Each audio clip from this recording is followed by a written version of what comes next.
You were saying that you all have had a crazy several weeks here. Yes. But this is your first time running. So how's your candidacy experience been? So, um, to be honest with you, I didn't realize that the school board race was as political as it is. I thought I was throwing my name in the hat to um, help, which I am, but I didn't realize there were so many political elements to school board. Um, but, you know, I don't want to say it makes sense, but I've learned. When you say political, you mean like bureaucratic, or do you mean like sort of like personalities? Bureaucratic because, when a political party becomes involved, when they make decisions to endorse, that places this in a political field when it's supposed to be nonpartisan. Um, but again, you know, it's okay in a sense because, well, it's not okay because the status quo isn't working. So change needs to occur, and it doesn't need to be with individuals who have the potential to be puppets. While I feel like this is a unfortunate political um, race, um, I feel like I have a chance to win. Mm. Um, at first, I didn't because I was like, they're going to do this slate, this ballot, and people are going to take that to the polls. And a lot of people are not educated in regards to who they're voting for. And so that places a good candidate in a bad position. So that makes that good candidate have to really go out and knock on doors. I was at festivals during the summer. I went to comedy clubs. I have been all over the city in regards to a candidate because I wanted to make sure that I reached potential voters. And so while it did make my race a little difficult, it also gave me the opportunity to really connect with voters. And that was great. That has been awesome. And speaking to them and telling them what I'm about, letting them know that I'm a mother of 4 children that came through Columbus City schools, letting them know that one was a valedictorian and also one graduated at the end of summer. So as a parent, I understand the full scope of what it means to actually raise a child in our school district. I tell people that and that we have great teachers, we have great administration, we have great support staff, but we also have individuals who could learn more about what it means to nurture and educate children who may have some special needs, and that special needs is a large range. I don't know if you have time for a story, but my one of my children um, was very active in the classroom, and I was getting called to the school a lot. And I was like, "Oh my gosh, what am I going to do? This child isn't going to be successful. What do I do?" And so then I was talked to by a nurse, and the nurse told me that if he had a broken arm, you would take him to the doctor, and you would have them put a cast on his arm. And she's like, "He needs medication, and so you need to take him to the doctor and get him medicated." And that's not something that I wanted to do. But I was fearful that she gave me the option, she gave me that analogy of a broken arm. If I didn't go take my child to go get their arm fixed, that's neglect. So in my mind, I was being placed in a position where I was neglectful of my child. So I took him to the doctor. The doctor actually even told me, a psychiatrist told me, "I don't think he needs that, but I'm going to go ahead and write you the prescription because there's some things that, that I do see." And so I put him on the medication immediately. Within, he had stomach aches And within 3 weeks, I decided I was taking them off because it was not good for my child. And I never told the school that I took them off. But my dad told me when I talked to him about it, he said, that boy doesn't need any medication. You need to get him into sports.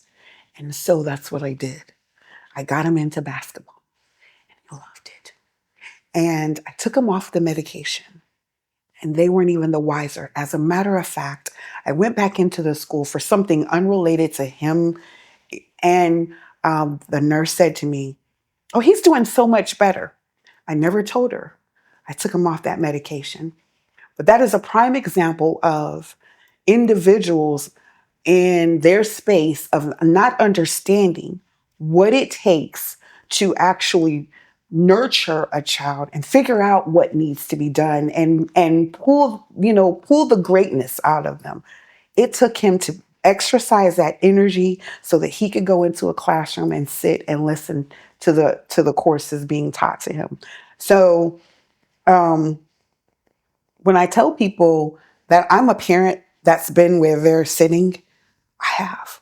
I understand. But I also know that Columbus City Schools is a great place to raise a child, to have a child get an education.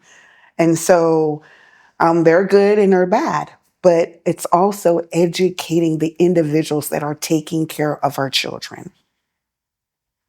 Thank you for sharing that. Mm-hmm. Before you go any further, I do want to introduce you. With us, we have Janeece Keyes, who is running for Columbus City School Board, endorsed by Columbus Education Association, Matrix, Ohio, the Dispatch. Yep. You might be able to see why, just how she speaks and how she relates to people. But thank you for sharing that. And I want to make sure that people get to know you as a person.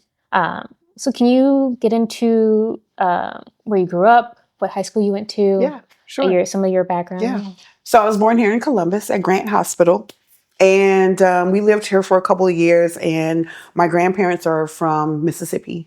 And they came up and moved to Ashtabula and bought 13 acres of land. And my grandfather was a carpenter. And so he built our house on a dirt road. And so that's where I went to, that's where I matriculated. I went to Ashtabula High School, graduated. But my mother's family was here in Columbus. So we would come down often to visit and a lot in the summertime. And so like I said, I graduated from Ashtabula High School, but my mother was a teacher when she wasn't even a teacher. She was a teacher as a child. And so she made it a requirement for us to do career tech education. So I did 11th and 12th grade years in career tech in the business. And so I would come down for my junior and sophomore years to Columbus to compete at Fort Hays for different competitions, entrepreneurship, office education, letter writing, public speaking. And so it was great. And but that's what exposed me to career tech education.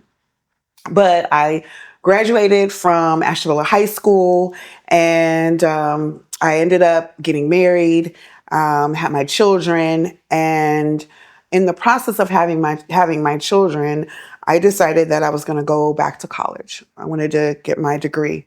So I was working at Ohio State University, got my degree, and then let's kind of fast forward after the children were born, but I decided that I wanted my master's degree. And so I went on and got my master's degree. And then I applied to the University of Dayton's doctoral program for organizational leadership. So what brought me to back to Columbus, so I'm kind of jumping back, was the opportunities. Because in Ashtabula, there weren't many opportunities. And so I wanted to come back to the city that I was born in, and it was good for us. My children were young, and two of them were able to start off elementary school at East Columbus. So I went there. Yep. So that's where they went, the younger ones, and then um, actually all of them went to East Columbus Elementary School, and then they matriculated to other schools in the district. Got Yep. it. Speaking of your kids, 4 of them you said have gone through CCS. Yes.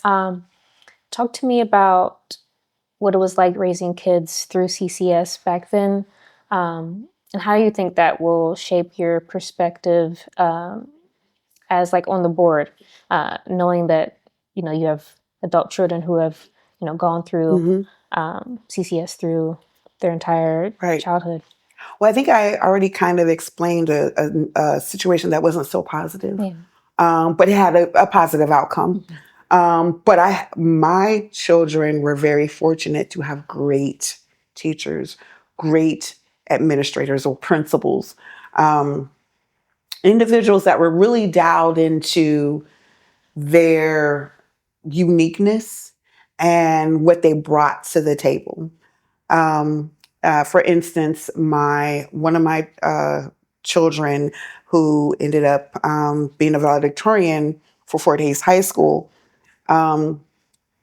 it was really important for someone to see that in her. I saw it, but working with me to push her in those areas in which she got opportunities to go on field trips.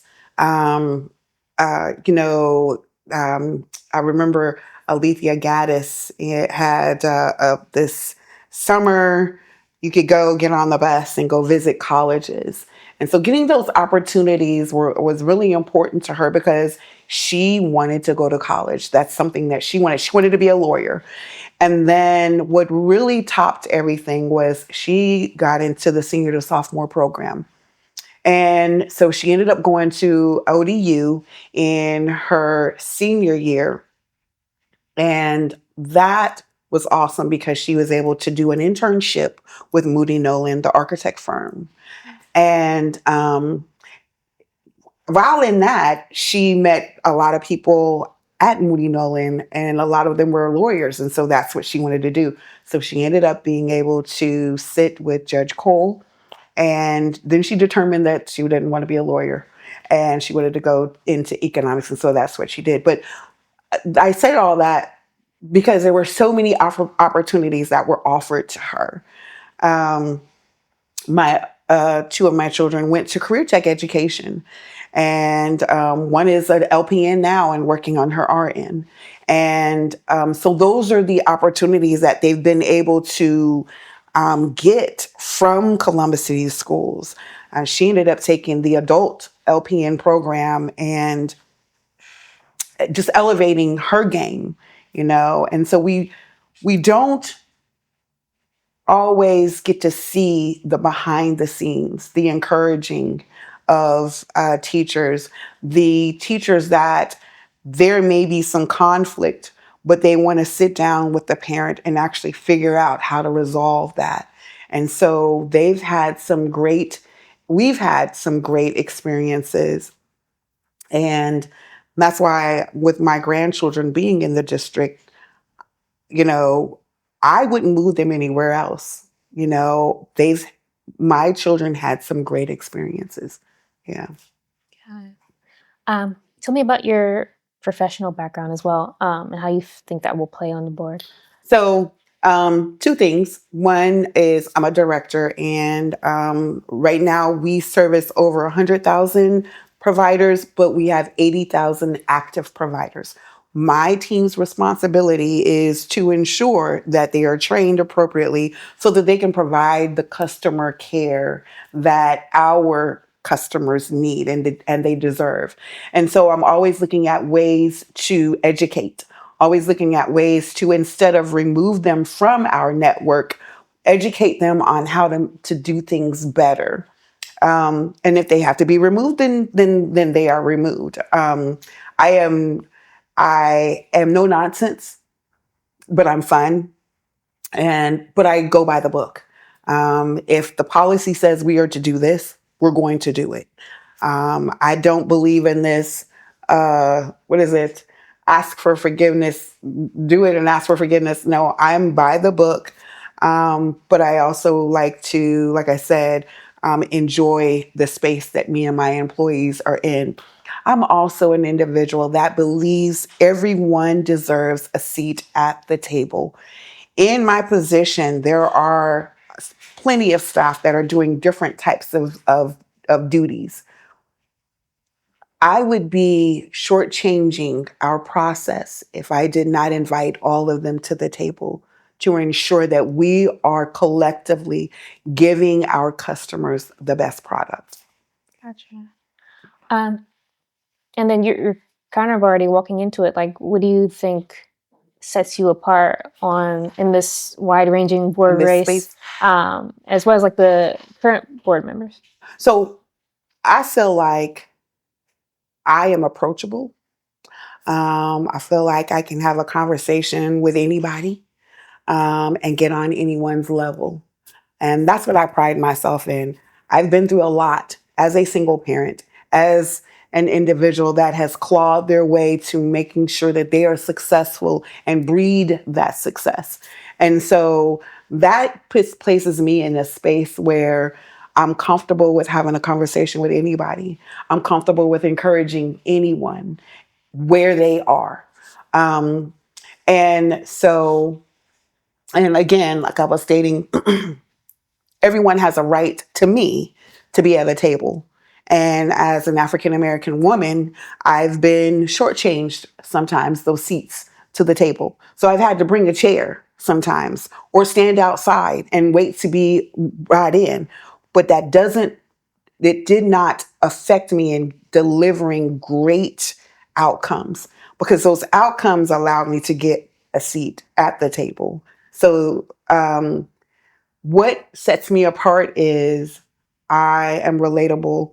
I'm about allowing everyone to have a seat at the table. I'm about listening to people and not just listening because you're talking, but listening and actually thinking in my mind, how do we bring about a change if there's change needed in what you're saying? Um, Understanding um, the role of a parent and the understanding that our children don't come with manuals.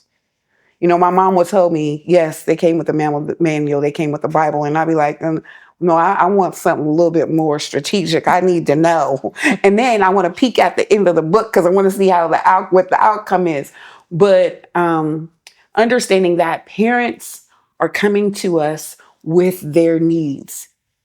And it's our responsibility to meet them in their needed space and ensure that they walk away feeling like they're successful and that they can do this.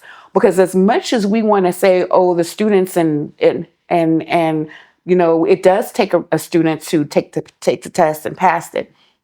You don't know what that student is going home to. So when we get the parents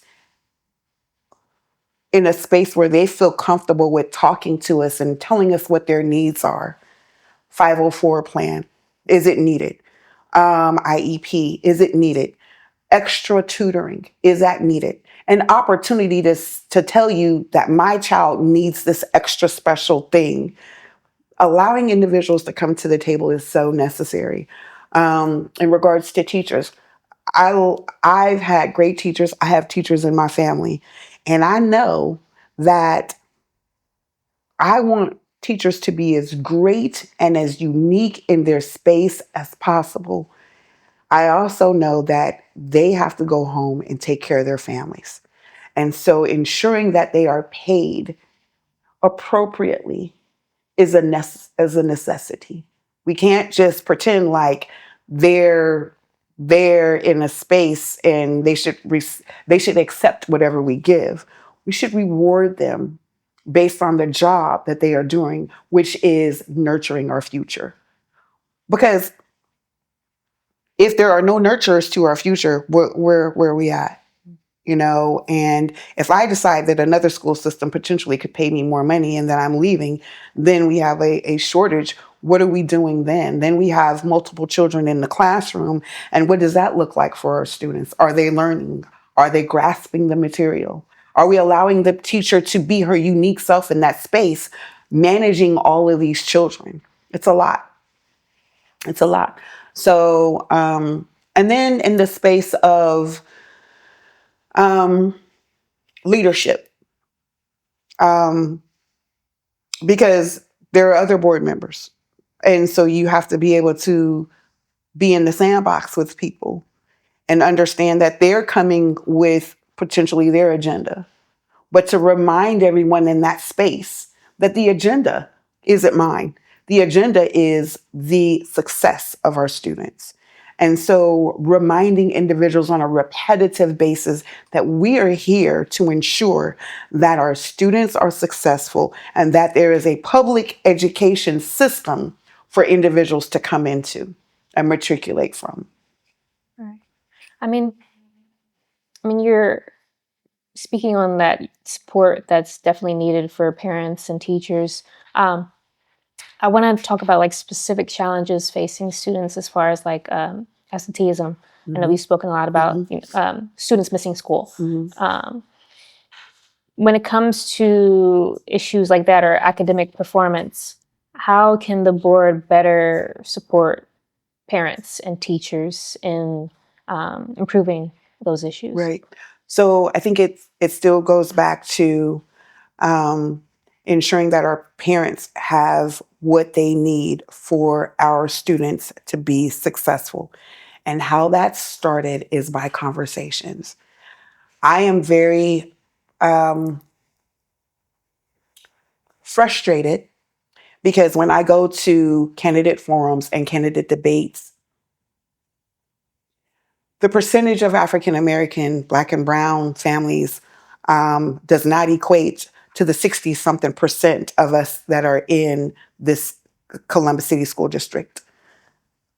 So it's our requirement as a board to start reaching out to our parents. And what does that look like? That might be an ice cream social. That might be an event that we plan. That might be us knocking on a door. That might be us actually getting out in the community and meeting our parents where they are. Because for some reason, with the voter turnout, they're not trusting us. They're not trusting us because they don't feel we're capable, or they're not trusting us, or they're not feeling that their voice is really going to be heard. So changing that trajectory is something that we've got to do. Got it. I know some of the causes around absenteeism from like transportation. I saw the board just voted to not make it a requirement to transport high school students. There's also, issues with like safety and just like student engagement, like you mentioned before. How should the board address that? In addition to, making sure we're out in the community, or the board is out in the community. So there are multiple ways. So the transportation vote is to ensure that we have monies to continue to manage our school system. But there are many different ways where we can start tapping into cost savings. I'm going to tell you about how I feel about bus passes for high school students. I'm just going to be blunt with you. I do not agree with that. I have 4 children. I know one of mine would be very anxious to get a bus pass and be told you've got to get to and from school. And then they're like, well, and then I have one child that there's this 360 app. I would be following them all around the city trying to figure out where they're at because I know they're not at school. And so I wouldn't be able to be productive at my workspace because I'm worried about my child getting, and they wouldn't do that every day. But, every so often, you got a free bus pass to go across the city. I mean, come on now. So, and the other piece is, do we know if CODA is equipped to do this? So to throw that into the arena of a potential workaround, a cost savings fix, I'm not so sure I agree with. Actually, I don't agree with that. I did make a recommendation just to look at maybe switching the bells, making it where elementary school students go to school first and then high school students go to school later on in the day. That's something that we can look into, because there are districts that are doing it, not as large as Columbus City Schools, but maybe that's something that we look into. The other piece to this fixing our budget is we have tax abatements. Why are we not going after the monies that developers should be paying to actually educate our children? Instead of asking taxpayers, like I'm talking residential taxpayers, to take care of our children's education. We have a lot of businesses that are wanting to come into our beautiful city. And if you want an apartment complex or you want a business from the ground up, we should be making you responsible to help us take care of our children. Because at some point, that child may be renting from you. I feel like you should have some what is it, some tooth in the game. Yeah. Um, Regarding the budget, I know the superintendent is supposed to be presenting a plan in November that may include like layoffs, school closures.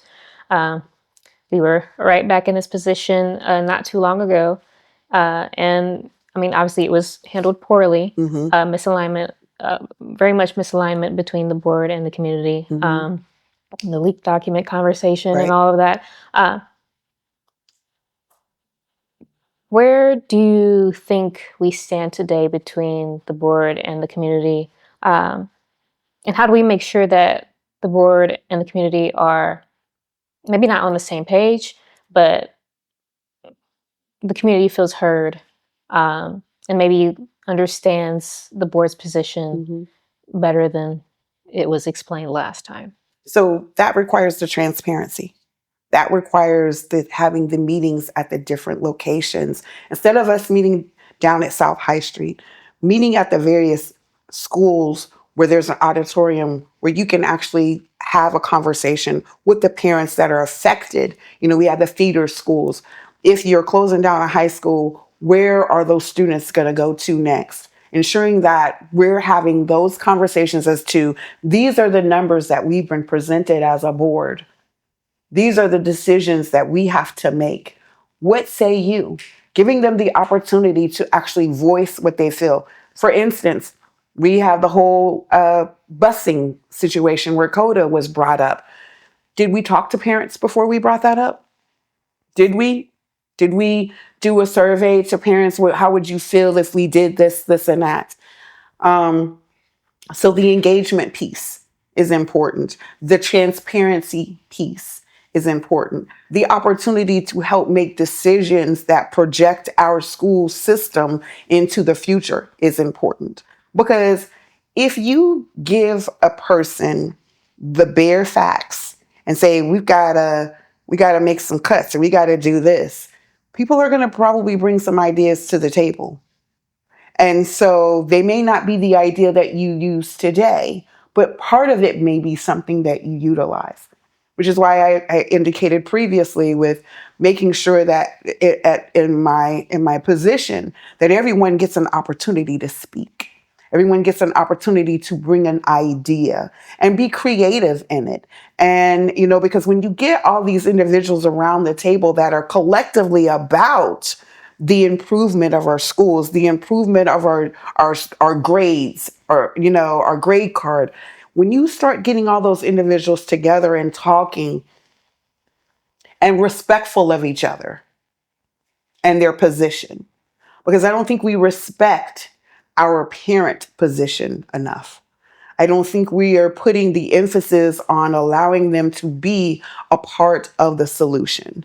And so bringing those individuals into the room and being transparent, giving them the opportunity to voice themselves and allowing them to be heard, as well as allowing them to bring their ideas to the table is vital to us being successful as a district. And I mean, when we inevitably get to the point where we have to close more schools, how do we make sure that students aren't harmed, But they also maintain a sense of belonging, being moved from the school that they're used to this new environment. Right. That takes transparency as well. That takes transition plans. It's not something that happens overnight. This needs to be a massage of us moving into the change that we are indicating we need to do. It involves the parents. It involves individuals going to whatever school it is that they may be going to next. Being able to take a tour, being able to see the parents, speak to individuals, allowing individuals to have that power allows them to walk in that space a little bit more free. If I know that a situation is coming and I have to do it, I want all of I want all the I's and the T's dotted and the T's crossed and the I's dotted. I want to know where I'm going. I want to know what's next because that removes the apprehension.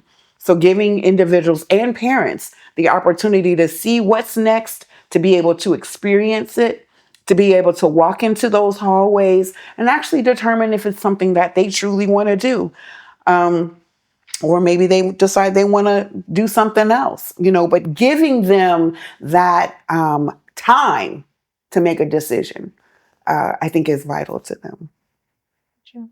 I know you're another big proponent of, making sure that we are talking about student mental health.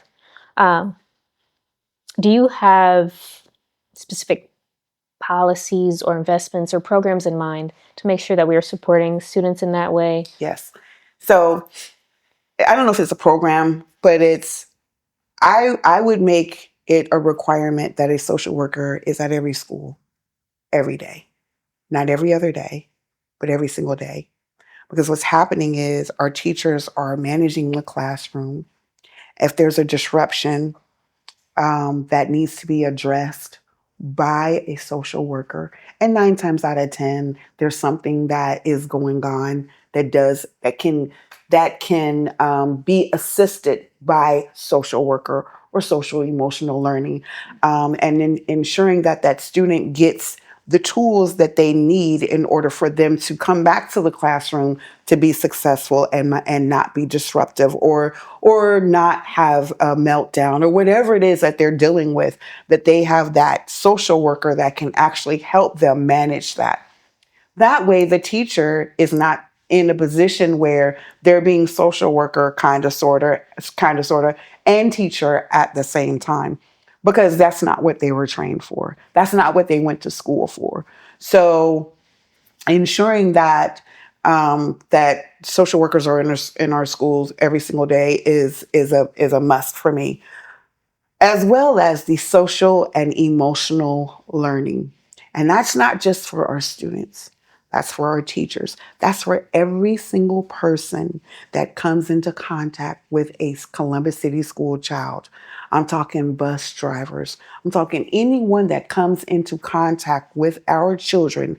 There needs to be some social and emotional learning or development, because the bus ride in could be where the problem is for a certain child.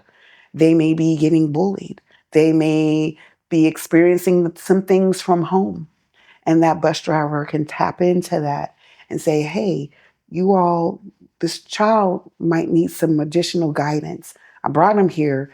This is what and I'm not saying that we're making our staff into social workers. I'm just saying being on the lookout for certain behaviors, being on the lookout for trauma, being on the lookout of what we need to do to help this child to be successful. Because it starts right when they get on the bus. It doesn't start when they get into the classroom. It starts when they get on the bus. Their school day does. I know we started at your candidacy experience and Mm-hmm. sort of being tough with the politics of it all. Mm-hmm. What would you say in terms of why running has been a positive experience? What it's sort of brought out in you or taught you? So I always thought that I was very forthcoming and blunt, and I like I said, I'm by the book, and if things aren't going right, I'm very vocal on letting you know that. Um, this has pushed me more into the advocacy world that I knew was there, but that I didn't know how it was going to come out. Your purpose. Um, I've always said that as a single mom, I knew that I had ministry in that. And so whenever I come across single mothers that are going through issues, parents that are going through issues, I'm able to give a little bit of advice because I've been through some things. And so what this candidacy has taught me is to, at one point I wouldn't say necessarily something. I'd be like, this is not my business. I'm gonna let them manage their space. Now I'm like, can I give you some advice? Can I tell you a couple of things? Can I share a story with you? Because if I start sharing a story with you, you can follow along where I'm going. I don't even have to say what you're doing may need to be edited a little bit. I can just give you a story, and you take from that what you will. But generally what happens is the door is opened, and it's open for more conversation and guidance. I by no means I'm telling you that I know it all, because I do not. Because at this ripe age that I am, I'm learning new things every day, and again, learning new things about myself.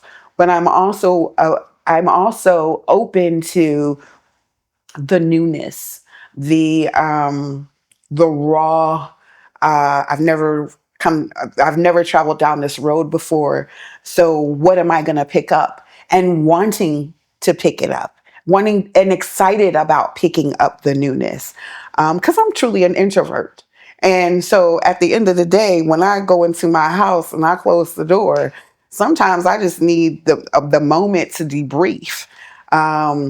But this has actually opened me up to really being receptive, really being understanding, really picking up cues from individuals, and allowing myself to share in that space, allowing myself to provide guidance in that space, allowing myself to actually shine in that space. Because as much as we don't want to be too bragging about ourselves, you know, I'm pretty good in some of the spaces that I roll in. There's some things I know some things. And I see young men out, you know, they don't I'm able to connect with them, like, hey, what you doing, what's up, and I don't know the new language, and sometimes I'll make a joke about it, putting myself on all types of being able to be made fun of. But it's all good, because what has happened is I've made a connection, and in this space I've become a encourager, seeing people, like I said, where they are, and saying to them, you're good, keep on going. You got this. I see you. Being able to give the compliments, being able to give the kudos, being able to say, well, let's try this. That's a great idea. Have you thought about this? So being in this space has also helped me with um, collaborating. I'm a good collaborator, but really collaborating, really listening. Because when someone on the campaign trail is telling you their life story, they're telling you what their roles are, what their struggles are, you got to listen. You can't say, oh, I have advice for you. You've got to listen in that space. And then say, I'm sorry. Even though I wasn't on the board when all of this happened to you, I'm truly sorry that this happened to you, because I know what it feels like to be in a situation where you're vulnerable, to be in a situation where you don't feel that you have all of the tools to be successful, and to also be in that space where you don't know if tomorrow's going to be all right, but it will. But it will. So, yeah. Thank you. Yep, no problem. Is there anything you want to add, or anything that I, might have missed?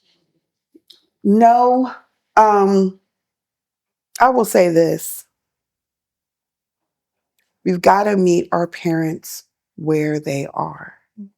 We've got to understand that they are coming to the table looking, sounding, feeling different. And our responsibility is to ensure that they are armed with the tools or the resources they need for their children. When a parent comes to you and asks you for your assistance, I don't care how they sound or where they're at in the space, our responsibility is to listen and provide them with the resources they need, because we don't know what that parent truly is going through. They're sharing some of it, but we don't know where they're at emotionally or mentally. And so it's our responsibility to meet our parents and to ensure that the spaces that they are in are good spaces. And, I'm not saying that we got to go and change everything, because we don't have the money to do that. But I'm just saying, ensuring that when they come to us for assistance, that we are giving them the assistance. They don't even know sometimes what they're asking for. It takes us to be the experts and to figure it out, to help them so that they are successful.